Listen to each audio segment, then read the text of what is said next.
Il est temps que la France lève son genou de notre cou. 7 siècles de misère fait de traite humaine, de colonisation et aujourd'hui de néocolonisation, cela suffit. Il est temps que la France nous foute la paix.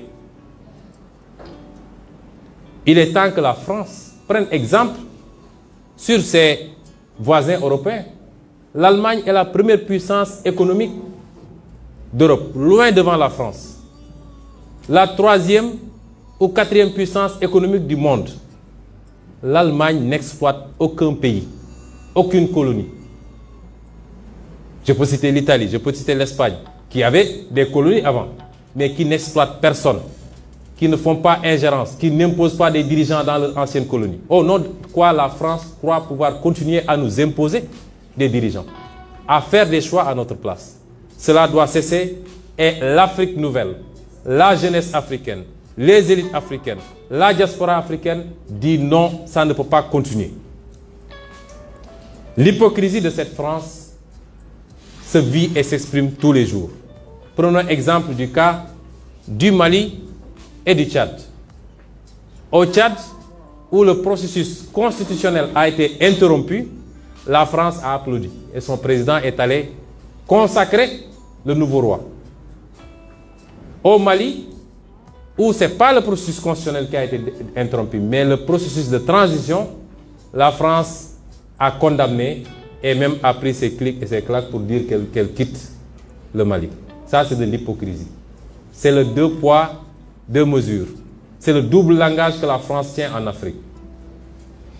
Quand on a interrogé M. Jean-Yves Le Drian sur la situation en Côte d'Ivoire, pourquoi la France a laissé faire un 3e mandat, il a dit simplement pourquoi il l'a accepté pour Ouattara et pourquoi elle le refuse pour la Biélorussie. Puisque la France a condamné en Biélorussie, a même poussé l'Union européenne à condamner.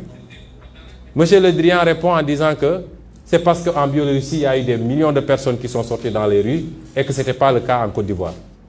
Voilà comment la France traite les questions africaines. Personnellement, nous n'attendons absolument rien de la France. Nous voulons qu'elle cesse de s'ingérer dans nos affaires. Que le peuple sénégalais puisse avoir le droit de choisir librement. Et non pas parce que la France a choisi un candidat avec les méthodes qu'on connaît.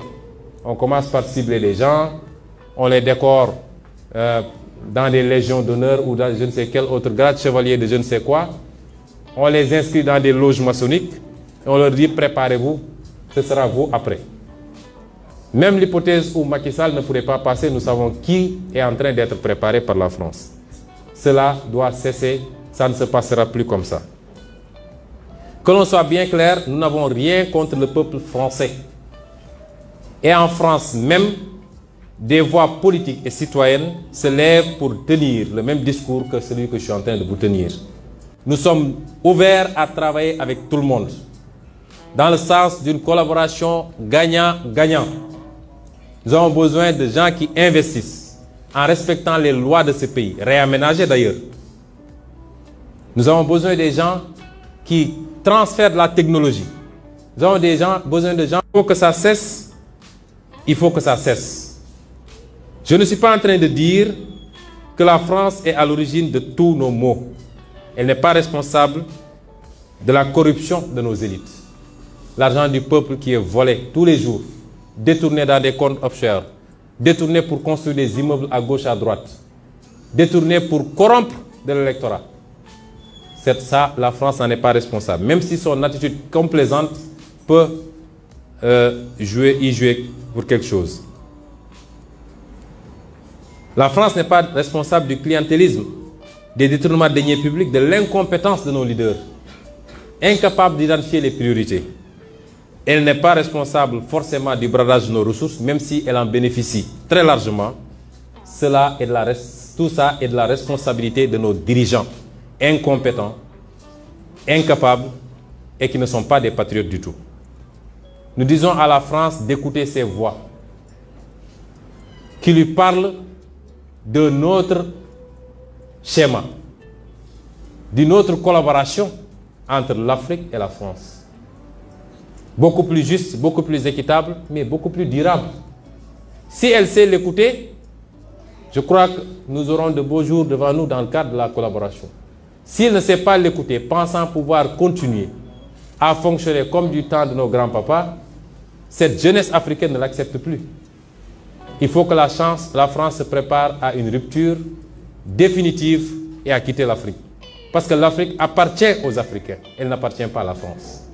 Elle n'appartient à personne d'autre, ni la Chine, ni les États-Unis, ni personne. Et les Africains veulent prendre le destin en main enfin.